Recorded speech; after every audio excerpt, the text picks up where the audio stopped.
Hey,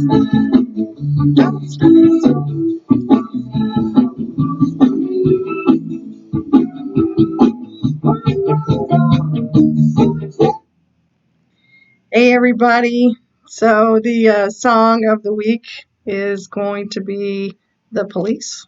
Don't Stand So Close to Me. We'll be doing these every time we have a webinar. So, if you'd like to send any requests for songs that you'd like to play with the quarantine theme, of course, last week we did Stand Back with Stevie Nicks. You see our number there on the board behind me. Please call us 352-307-8652. And for anybody who doesn't already have it, my cell phone you can call anytime, text anytime, 727. Easy way to remember it. It's like an airplane. 727 is the area code. 421.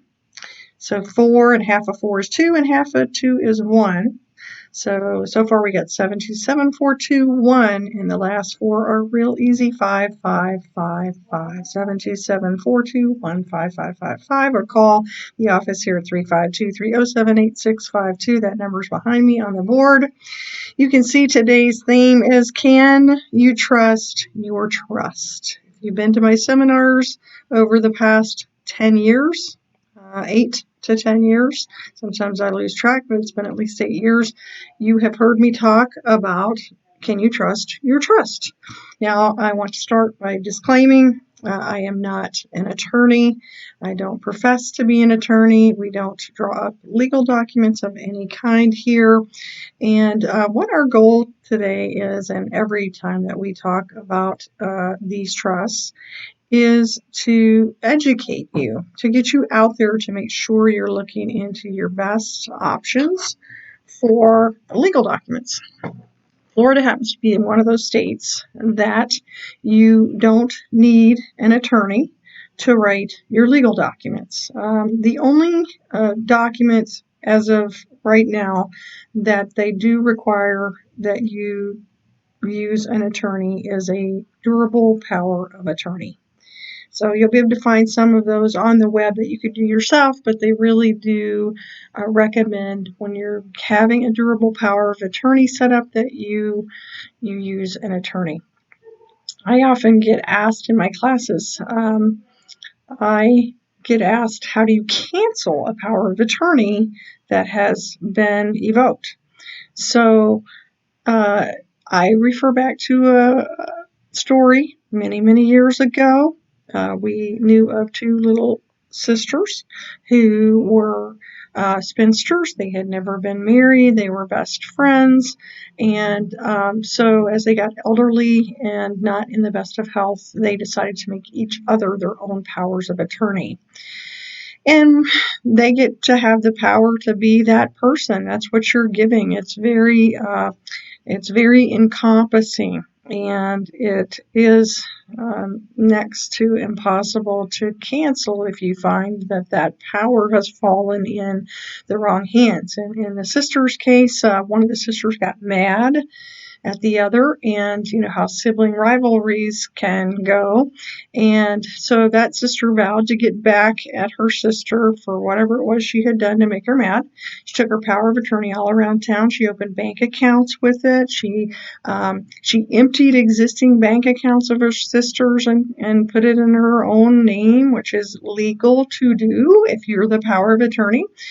She got credit card offers in the mail, and she filled them all out in her sister's name as power of attorney. Then she ran up those credit card bills into the thousands, all again very legal. If she had wanted to sell her sister's real estate and keep the money, she could have done that.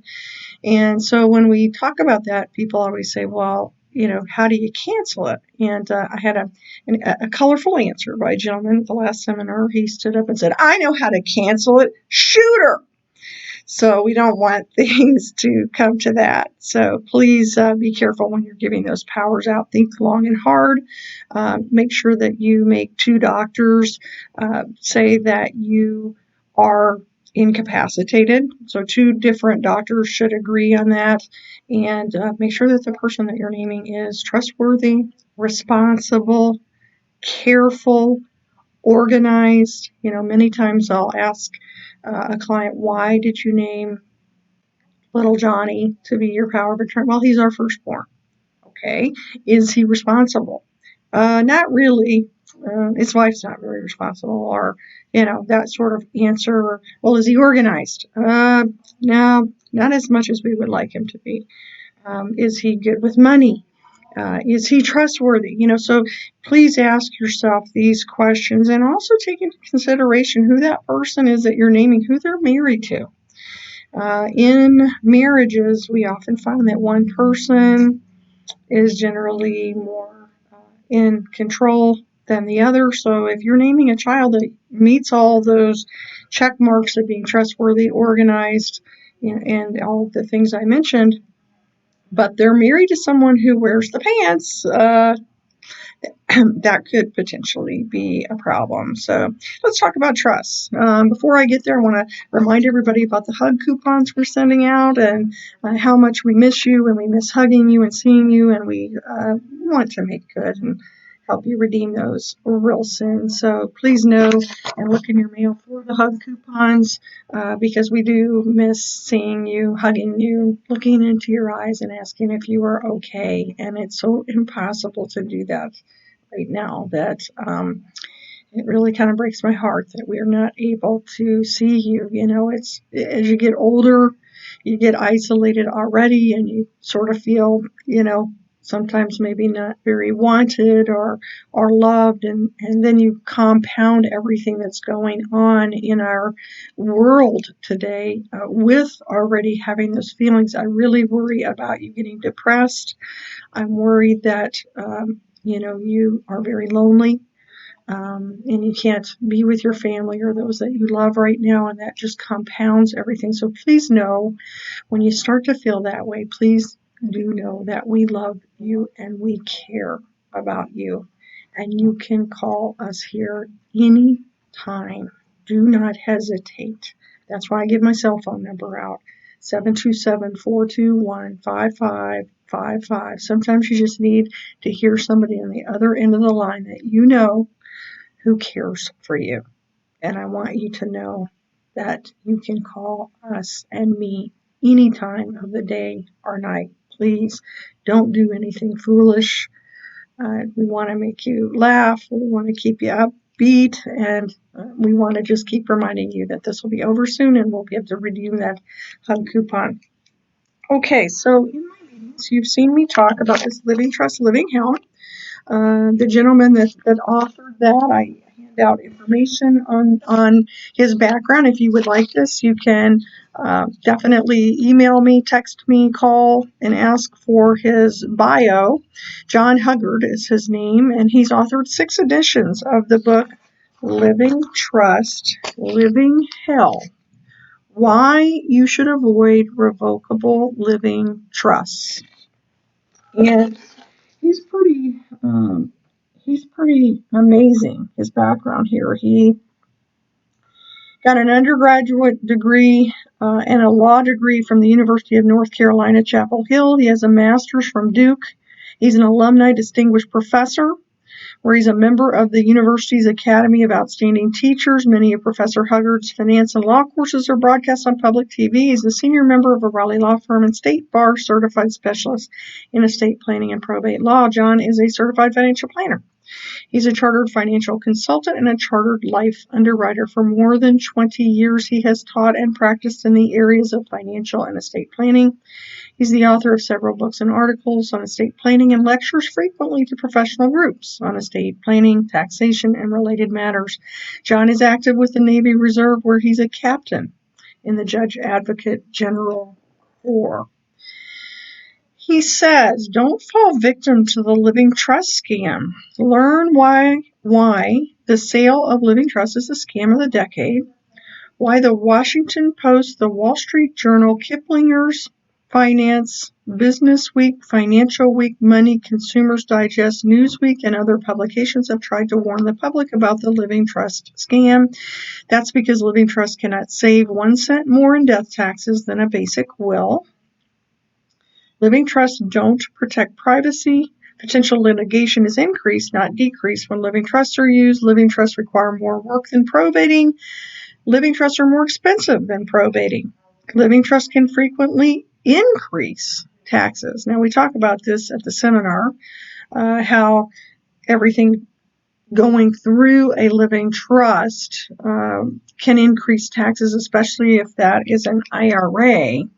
So if you own an IRA and it was to pass through your trust, it will cause a huge problem with the Secure Act. So the Secure Act is something that passed in the last few months. If you haven't heard about it, I will be doing a webinar on that. Please call us, the number behind me, to sign up for that, or to sign up to have a 20-minute complimentary consult about the Secure Act and how it will affect your IRA. But the IRS Publication 590, which is an IRS publication, states that you should be careful about combining a living trust and an IRA. And that's always been the case with Publication 590, but it's even more important now with Secure Act passing. So bear that in mind. I have some people that'll say to me too, they'll say, well, I have a trust, but I never put anything in it. Does that matter? Well, you got to remember there's a pour-over well in every trust that you purchase, whether it was here in Florida or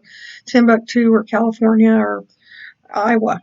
They have a pour-over well inside them, which will pick up anything that you've left out of the trust and automatically bring it in. So you can get into trouble then with your IRA passing through your trust in that manner. Unlike wills, living trusts expose surviving family members to creditors' claims for years after one's death.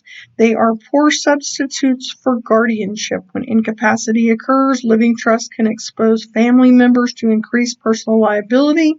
Many living trusts today are void or otherwise legally ineffective. You should never place your home or car in a living trust. You should never place insurance, annuities, or retirement accounts in a living trust. What else is there? That's pretty much all your assets. Unlike wills, living trusts are open to challenge for years after death. They can result in intentional or unintentional disinheritance of a spouse. Living trusts can result in your estate passing to an ex-spouse. Or other unintended beneficiaries. Using a living trust will result in the forfeiture of certain elections that can greatly reduce estate taxes. And right here on the back side of the book, what other professionals are saying about this book, where I'm pointing there. No rational person reading Living Trust, Living Hell would ever get near a living trust. That's written by another attorney, John Obiel. And there's several chapters in the book. When we have the meetings in person, I talk about the everybody needs one myth. Everybody doesn't need one. But if they told you that, then they wouldn't sell all these trusts. So be aware of them saying, of course you need one without knowing anything about you. A good estate planner, according to John Huggard here, a good estate planner will use certain trusts to save their clients' taxes, but that is not necessarily a revocable living trust. So a definition of a trust that would save taxes for clients would be a qualified terminable interest property trust, also known as a QTIP, and qualified domestic trusts. An irrevocable life insurance trust, that would be for someone who has a large death benefit and wants to keep it from becoming taxable. We would use an irrevocable life insurance trust. And then a charitable remainder trust would be something that could help you reduce taxes if you have highly appreciated gains in a business and stock and bonds and real estate.